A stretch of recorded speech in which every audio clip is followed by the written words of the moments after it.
வெண்பனி போல கண்களில் ஆடும் மல்லிகை தோட்டம் கண்டே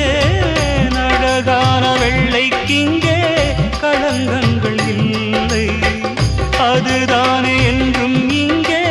நாம் தேடும் எல்லை